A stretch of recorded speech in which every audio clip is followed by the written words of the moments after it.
আমরা একটা পুকুর ভিজিট করতে আসলাম। এই পুকুরে প্রতিনিয়ত 200 থেকে 300 পিস মারা যাচ্ছে। রুই, মৃগেল এবং কার্পু মাছ মারা যাচ্ছে। আমরা এই মাছগুলো রিসার্চ করব, রিসার্চ করে এটার কী রোগ সেটা বের করবো এবং এটার জন্য সঠিক ট্রিটমেন্ট দিব। অলরেডি আমরা একটা মাছ দিলাম। এই মাছটা দেখতেছি পুরো বুকটা লাল হয়ে গেছে। এটা আমরা এখন দেখব যে কী জন্য এরকম হয়েছে। আমরা ল্যাজের দিকে দিলাম, ল্যাজের দিকে কিছু আরগুলার্স অর্থাৎ যে প্যারাসাইট আছে, এখানে শক্তিশালী প্যারাসাইটের ওষুধ ব্যবহার করতে হবে। সেটা আমরা অটোমেটিক বুঝতেছি যে এখানে সঠিকভাবে প্যারাসাইট ব্যবহার করা হয় নাই। কানগুলো দেখতেছি কানে কোনো প্রবলেম নাই, অর্থাৎ এখানে যে ফাঙ্গাল ইনফেকশন হয় সেই কোনো সমস্যা দেখিনি আমরা, পাই নাই। এরপরে তো আমরা যে বুকগুলো কেন লাল হয়েছে এটা আমরা রিসার্চ করব। সর্বত আমরা যেটা করবো, এটার আঁশগুলোকে একটু দেখব। হ্যাঁ, আমরা দেখতেছি এটা মূলত ব্যাকটেরিয়ার প্রভাবে হয়েছে। ব্যাকটেরিয়াগুলো অ্যাটাক করার পরে মাছের আঁশের ভিতরে ঢুকে যায় এবং এখান থেকে মাছগুলোকে সরাসরি অ্যাটাক করে। অলরেডি এটা বুকটা লাল হয়ে গেছে। আমরা আরেকটা ফার্স্ট দেখতেছি আঁশগুলোকে আমরা সিঁড়ে ফেলার পরে দেখলাম যে এখানে সেম প্রবলেম, এখানে ছত্রাক জাতীয় প্রবলেম আছে। ছত্রাকের প্রভাবে এগুলো লাল হয়ে গেছে, ব্যাকটেরিয়ার প্রভাবে আঁশগুলো একদম ঝুলে গেছে। এই হিসাবে আমরা বুঝতে পারলাম যে এই মাছটা ছত্রাক এবং ব্যাকটেরিয়া একসাথে ইনফেকশন করেছে। যাক, আমরা আরও রিসার্চ করে দেখব কোথায় কোন বডির কোন অংশে কী ধরনের জীবাণু অ্যাটাক করছে। উপরে আমরা দেখতেছিলাম মিউটেরকাস নামে একটা রোগ আছে, সেই রোগের কোনো লক্ষণ না এখানে, যেহেতু এটা অন্যগুলো সাইডগুলো ঠিক আছে। এবং যতটুকু মনে হয় যে পুকুরে জাঞ্জাবালা উপস্থিত আছে, সেই জন্য কিছু কিছু আঁশ অলরেডি খেয়ে ফেলছে। এটা জাঞ্জাবালের আপনার রোগ। জাঞ্জাবাল হলে আপনার লেজের দিক থেকে কিছু অংশ কিছু আঁশ খেয়ে ফেলে মাছগুলোকে। আমরা নাভি দেখতেছি, সেখানে ইন্টারনাল কোনো প্রবলেম পড়তেছে না, মনে পড়তেছে না আমাদের ইন্টারনাল কোনো প্রবলেম নেই। ইন্টারনাল প্রবলেম নাভি থেকে কিছু বেরোতো, নাভিকে আমরা টিভি দেখতেছি না, ইন্টারনাল কোনো প্রবলেম এখানে নেই। এবং ফার্স্ট আমরা মাছটাকে যেটা হলো যে আমরা মাছগুলো আরও একটু দেখবো, পুলকাগুলো চেক করে দেখবো যে পুলকার মধ্যে কোনো আরগুলাস আছে কি না। হ্যাঁ, পুলকার মধ্যে আলগুলাস, আপনি ছোটো ছোটো যে ক্ষুদ্র ক্ষুদ্র সাদা অংশ দেখছেন এগুলো আলগুলাস, এটা আমরা উকুন বলি আর কি।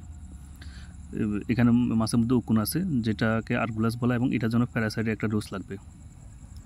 যাক, আমরা যেটা বুঝতেছি, আমরা এই ভিডিও শুরু করার আগে এই পুকুরে পানি পিএইচ দেখছিলাম, সেখানে পিএইচের পরিমাণটা 7.8 পাইছি, যেটা অনেকটাই কম এবং কোনো গ্যাস, অ্যামোনিয়া গ্যাস উপস্থিত আমরা পাইনি। আমরা আরেকটা মাছ দেখতেছি, সেম প্রবলেম, এটাই প্রবলেম।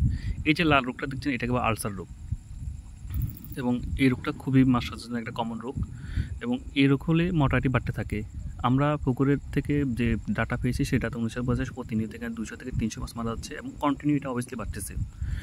আপনার আলসার রোগের সিস্টেম হলো একদম শুরু থেকে 2-1টা মাছ মারা যায়, পরবর্তীটা ধাপে ধাপে বাড়তে পারে। যাকে এবার আসুন আমরা এটা ট্রিটমেন্ট হিসেবে সর্বপ্রথম যেটা ব্যবহার করতে হবে, সেখানে চুন ব্যবহার করতে হবে। আমরা একর হিসেবে অর্থাৎ 100% 40 কেজি, অর্থাৎ 1 একরে 40 কেজি করে চুন ব্যবহার করতে হবে।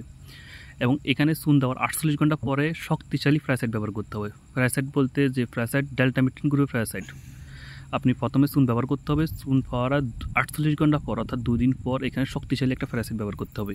এই 2 দিন পর থেকে অক্সিসাইক্লোলাইন গ্রুপের অ্যান্টিবায়োটিক, অক্সিটেট্রাসাইক্লাইন গ্রুপের অ্যান্টিবায়োটিক খাওয়াতে হবে 5 দিন 5 গ্রাম করে, প্রতি কেজি খাবার সাথে 5 গ্রাম করে 5 দিন খাওয়াতে হবে। এটা এই রোগের ট্রিটমেন্ট। আপনার পুকুরে যখন আলসার রোগ ট্রিটমেন্ট হয়, সর্বপ্রথম আপনি চুন ট্রিটমেন্ট করবেন। এর 48 ঘন্টা পরে আপনি একটা শক্তিশালী প্যারাসাইট ডোজ করবেন।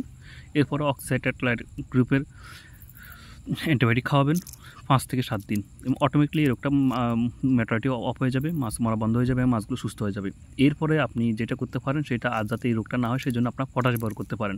পটাশের হালকা লবণ দিতে পারেন, একর প্রতি 2 কেজি পটাশ, একর প্রতি 2 কেজি পটাশ, সাথে আপনার কিছু লবণ দিতে পারেন। যখন আপনি অ্যান্টিবায়োটিক খাওয়ানো শেষ হবে, এটা ব্যবহার করার সাথে সাথে আপনার এই রোগটা আর কখনো হবে না। এই আলসার রোগের এটাই ট্রিটমেন্ট।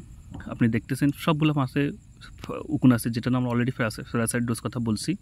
আপনি যখন চুন দিবেন, চুনের সাথে এই প্যারাসাইট কিছুতে পড়ে যাবে, এবং যে মাছের যে এক্সটার্নাল যে প্রবলেমগুলো দেখতেছেন লাল দাগ, এটা অনেকটা চলে যাবে। এবং আপনি যখন প্যারাসাইট ডোজ করবেন, সেখানে মাছের যে লেজের মধ্যে উকুন দেখছেন, অ্যারগুলাস দেখছেন, সেগুলো পড়ে যাবে। এবং এরপর আপনি যে অ্যান্টিবায়োটিক খাওয়াবেন, মাছগুলো ভিতর থেকে শুরু করে বাইরে ক্ষতগুলো রিমুভ হয়ে যাবে। আর আপনার 7 দিন পরে আপনাদের সুবিধার্থে আমি এই ট্রিটমেন্টগুলো আপনার ডিসক্রিপশন বক্সে লিখে দিব, আপনারা দেখতে পারেন। আপনারা যদি এই ধরনের রোগ হয় এই ট্রিটমেন্টটাই করবেন, অন্য কোনো ট্রিটমেন্ট আপনার কোনো দরকার হবে না। আর আপনারা এই চ্যানেলটি সাবস্ক্রাইব করে রাখবেন, ফলো দিয়ে রাখবেন, এবং এই ধরনের রোগের জন্য যতগুলো ট্রিটমেন্ট লাগে সেগুলো আমরা ধারাবাহিক দিব। আমরা যখন একটা ট্রিটমেন্ট দিই সেটাকে আমরা মাছগুলোকে রিসার্চ করি, মাছগুলো সব ভালো করে দেখি মাছ কী ধরনের বাইরে তা আমরা নির্ণয় করে দিই। আপনারা আমার এই চ্যানেলের মাধ্যমে এই সবগুলোর ভিডিও পাবেন, এবং আপনারা যদি মৎস্যচাষী হন, মাছ চাষে আগ্রহী হন, তাহলে আপনারা আমার চ্যানেলটি সাবস্ক্রাইব করে রাখবেন। আর আপনাদের যদি মনে হয় এর থেকে বেটার ট্রিটমেন্ট আছে সেটা আপনি আমার কমেন্টে জানাতে পারেন, আমরা এটা নির্ণয় করে দেখব।